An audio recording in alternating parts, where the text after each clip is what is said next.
Excellent connection. Just waiting on the video to show. Is it going something? Is it happening? All right, looks like we're live.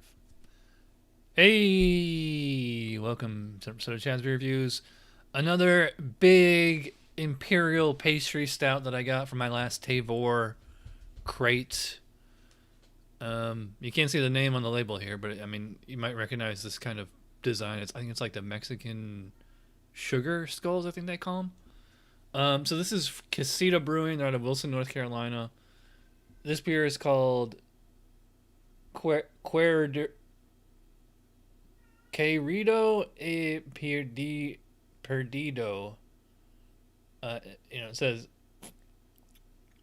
flavored imperial stout with cinnamon, cocoa nibs, vanilla, and chilies. 12% ABV. And the name, I think it means like to love and to have lost or something like that. Like this is a beer for like they're donating, dedicated to Breast Cancer Research Foundation. Yeah, so it's like a cancer awareness beer or something. Anyways, $9 for this one can on Tavor. Will it have been worth it? So this is much like the Hubbard's Cave from last night. Just super inky black, like no foam at all. Let's dive in with the aroma. There's no coffee in this one, but cinnamon, cocoa nibs, vanilla, and chili. So yeah, I mean, I definitely smell cinnamon. Vanilla. It smells very sweet smelling. Don't really smell chili pepper or anything spicy. It's just kind of like a chocolatey. Well, I mean, vanilla is perceived as chocolate, so I mean, it's like just a sweet. Also with the cinnamon there, so it has like a cookie kind of a flavor to it. By the way, if you saw the previous stream, I don't know what happened. I killed the VPN and I had to reboot the computer. So, what, bud? You want some beer? Well, I'm not gonna give the cat the beer, but some fruitiness to it. Definitely some alcohol. I mean, yeah, 12% ABV. In fact, this is actually a little bit in the kind of like nail polish remover, rubbing alcohol kind of. I mean, it's not like burning my nostrils or anything. It's quite subtle, but I mean, I notice it. Anyways, let's dive in here. Cheers.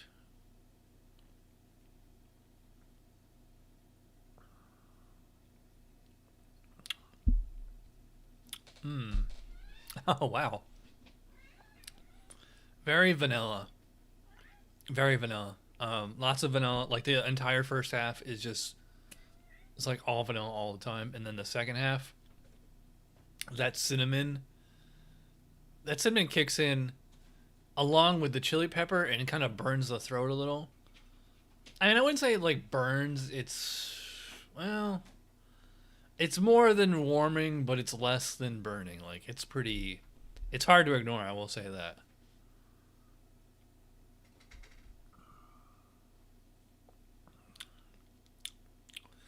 It's funny when you put cinnamon in big imperial stouts like this, it comes off as like a little bit of like a cherry kind of sensation. Although, I mean, it's also got a shit ton of malt in here if you're going to get 12% ABV, so that would account for fruity notes.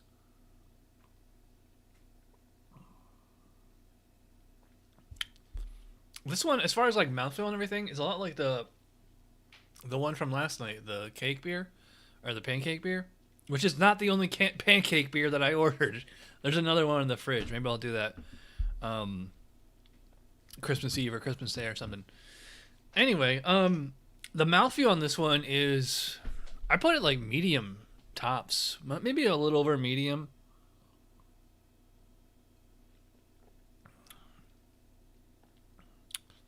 Yeah, it's not super thick. It's a little thin. I mean, if they're using, I mean, I don't see lactose in here, but I mean, are they using like, what kind? Are they using some kind of sugar additive, as an adjunct?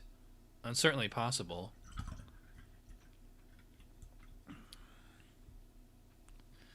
Man, those chilies like really burn the throat. I made, and I've, if you've been watching me for a while, back to like the really old, the heydays of Chad's beer reviews. Actually, the heydays were probably 2010, 2011. It was actually after, so I think I quit, quote unquote, like around in the summer of 2012. And that's when I did the Homebrew Club. And so it was like 2012, 2013, 2014 when I was homebrewing all the time. I made a Chad's chocolate cherry chili porter, which was, well, I mean, similar to this in that it's like, a dark beer with chocolate and a fruity flavor, but then at the end you get the warming sensation. And I use one Scorpion Trinidad pepper for a 5-gallon bucket. It was basically the same effect as this. Like you're not tasting pepper at all. If you don't like spicy beers, if you don't like pepper, if you don't like spice in general, you won't mind this because you're not tasting spice, but you're gonna feel it as it's going down.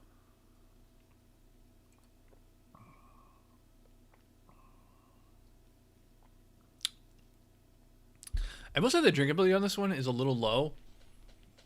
Not just because of the spice. The spice doesn't even bother me until after I swallow it. It's like while it's in my mouth. It's just like this. I mean, it doesn't taste bad. It's just like this, like kind of. I don't want to say uncomfortable. It's just like this. Because it's so boozy. Yeah, I mean, I'd say like physically it's comfortable, but like kind of just the metaphysically, existentially, there's like some kind of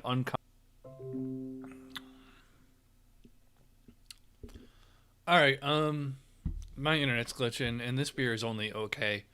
I mean, I have similar thoughts as the one from last night. I like that, like the vanilla and the chili pepper. But this beer is a little difficult to drink. I mean, like this one, wow, this is like, and it's like the more I drink, like the more it burns my throat. Usually it's the other way around. It's like, the first few sips kind of burn and you get used to it. This one's like really lingering. I really need something to cut this.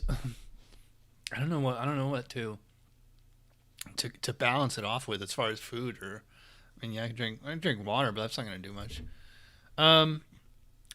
It's not a bad beer. It's not really doing a whole lot for me. I'm really unimpressed by like the lack of head, the kind of thin mouthfeel, which makes me think there's probably, they sugar adjuncts. And it's like a simple palate. It's like vanilla and cinnamon, and then the chili burns the throat afterwards. And there is like a background note of like kind of like a cherry, like the cherry flum pig, plum fig, cherry flum pig. Is anybody still watching after all this? Oh my goodness, so that's 2 viewers. Anyway, rating on this one, I think like 3.5.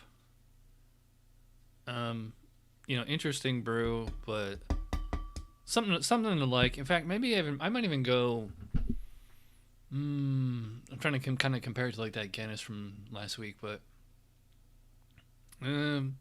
yeah. So I don't know. Give me a minute to think about this one, but this is gonna be like between 3 and 3.5 tops. It's just really not doing a whole lot for me. But anyway, for anybody who's still watching, thanks for watching. And if you want to sign up for Tavor, link in the description below. You're gonna get $10 off your first purchase, and let them know that I sent you. So thanks for watching, and I will see you next time.